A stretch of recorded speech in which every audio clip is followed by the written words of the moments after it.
18th, 2020. My daughter actually watched him get killed on Facebook Live, and she was the one that had to call me and tell me that he had been shot and she thought he was dead. It's a day this mother says changed everything. Her 18-year-old son, Donovan Barnett, was shot and killed outside of this gas station near 38th and Post. It's a struggle, just to wake up and to know that he's he's no longer with us on earth. It's an issue. She says he had gone down a rough path, but was working to turn things around. He did time in juvenile. He went to boys' school, and then he went to prison for 7 months. When he came home, he was a different person.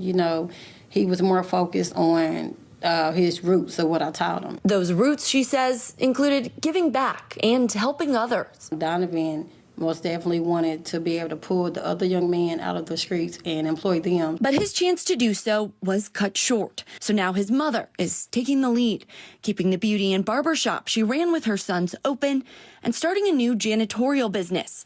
The goal? Hire ex-convicts and give them a second chance. A lot of people don't have the support that Donovan had. A lot of people that are incarcerated, they get out and they can't find jobs. They can't find a place to live.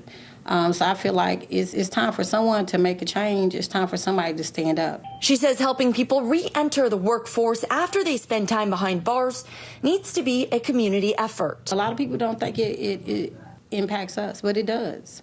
Because when people are released, what they go through, we go through it with them. And I say that because when they can't find work and they commit a crime, it affects us. If they break into your house, that's going to affect you. So to keep acting like you don't care or it's not your problem, it is your problem. We have to be part of the solution, because if we're not part of the solution, we're all going to fail. Her janitorial business has already hired 3 ex-convicts, and she's looking to expand, saying she knows the need is out there. We have a lot of people that's incarcerated without the resources, and when they come out, they don't make it. They end up right back in jail. So she's hoping to break that cycle and honor her son by creating the change he and other family members wanted to see. It's part of our healing process.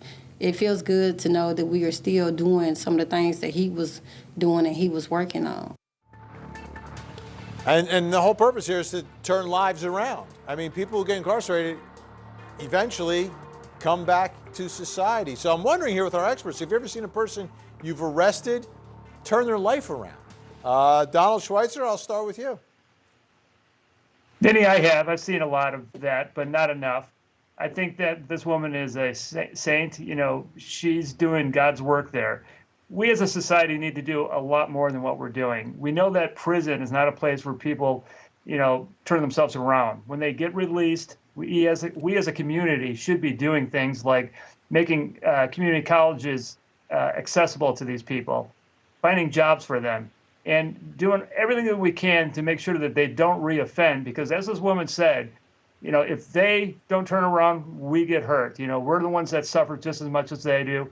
And that's what community is all about. So I think that she's wonderful, and she's carrying the job of Donovan. She's doing what Donovan was doing. And it's just a great story. And again, people watch the show know that I believe people who commit crimes should be punished for their crimes.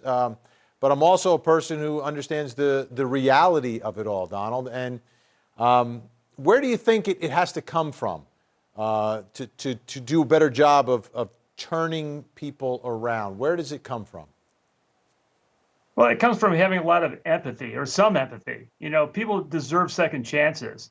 A person at the age of 21 who makes mistakes isn't the same person at 31 or 41. I mean, people change. And there's got to be a recognition that we're our brother's keepers.